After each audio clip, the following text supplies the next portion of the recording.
সরকার পরিবর্তনের পর ক্রিকেট বোর্ডে রদবদলের যে জোর গুঞ্জন চলছে তা নিয়ে চিন্তিত নন বিসিবি পরিচালক মুখলেসুর কামাল বাবু। তাছাড়া সমঝোতার ভিত্তিতে বিসিবি বিশ্বকাপ না খেলার সিদ্ধান্তে গেলেও প্লেয়ারদের চাপা কষ্ট বুঝছেন এই বিসিবি পরিচালক। অন্যদিকে সাকিব ইস্যুতে সিদ্ধান্তের ভার সরকারের কাঁধে, এমনটিও জানিয়েছেন তিনি।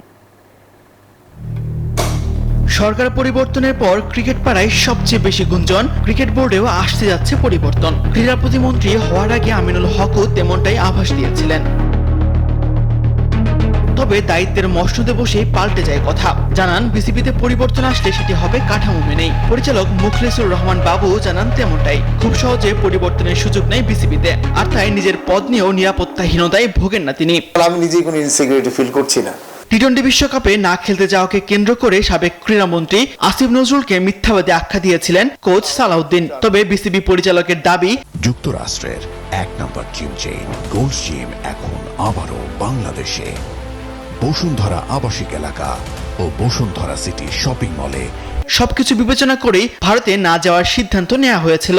বাংলাদেশ সবসময় বিশ্বকাপ খেলার জন্য উদ্গ্রীব হয়েছিল, বাংলাদেশ ক্রিকেট খেলতে চেয়েছে, এবং এইটার প্রথম কথা হচ্ছে যে দেখেন, এটার কোনো ইস্যু কিন্তু বাংলাদেশ থেকে তৈরি হয় না।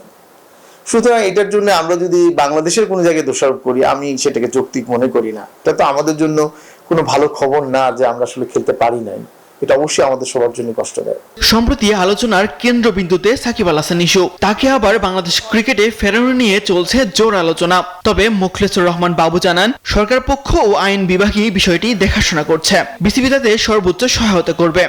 আইনগত প্রক্রিয়াটা আসলে পুরোপুরি একটা রাষ্ট্রীয় বিষয়। এটা আমার কাছে মনে হয় না এটা বোর্ডের কিছু করার আছে। হ্যাঁ, বোর্ড এটাতে সহযোগিতা করতে পারে প্রক্রিয়াগত জায়গায়। বাকি বিষয়ে রাষ্ট্র এবং আইনের মতো করে চলবে, সেটা হয়তো তাদের বিষয় আর কি। যদি সেই প্রক্রিয়াগুলো মিট হয়ে যায় তাহলে নিশ্চয়ই তারা খেলতে পারেন।